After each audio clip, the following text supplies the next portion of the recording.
Hi, I'm Robert Conkey, producer at Activision on Transformers Devastation. So talk a little about what the goals were heading into this game. That's a great question. So really the goals were, as Activision, we wanted to try something a little bit new.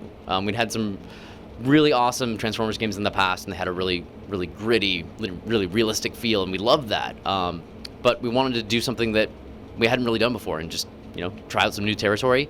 Talk to Platinum Games, who is known for making some pretty awesome games, and also they have really good tech for going with a more cel-shaded look, and ask them what they could do. And they came back with what you see in Devastation, and we were just blown away. Hasbro was blown away, we were blown away. Everyone loved it, and we said we have to make this game. This is kind of how that came about. Talk about where this fits into the Transformers universe.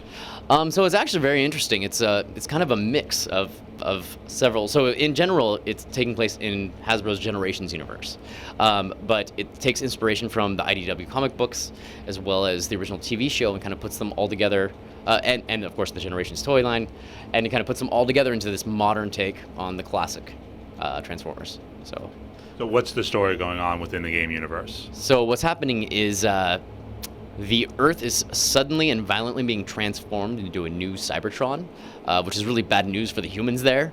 The Decepticons show up on the scene, and they seem to have an idea of what's going on, but it doesn't look like it's them. And then the Autobots get there. The Decepticons have already set up defenses, and they're up to something. And as the Autobots, you need to figure out exactly what that is and try to stop Megatron, whatever he's up to.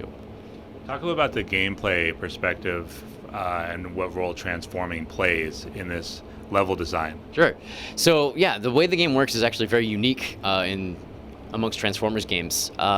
This time around, we're very melee based, although there is range attacks as well. But the really cool thing that Platinum's achieved this time around is when you transform, you actually do it as part of your melee combos. So whenever you finish a combo, you'll see like a blue flash on the screen. If you press the button, you'll actually transform and throw yourself at the enemy and then be able to continue your combo. If you're really good at it, you can actually do that multiple times in a row and connect some really cool, really long combos.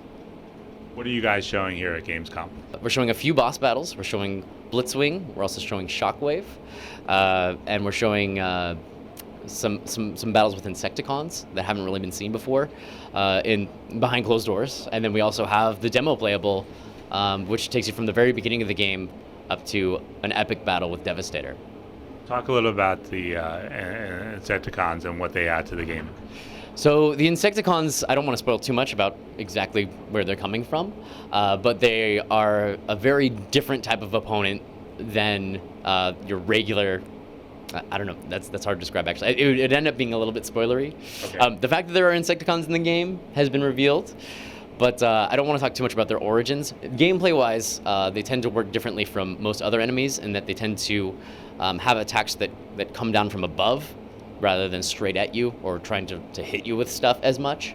I think that's about mostly what I want to say. So talk about the boss battles and how that gameplay differs from the rest of the game. Yeah, so boss battles actually, each one is very unique.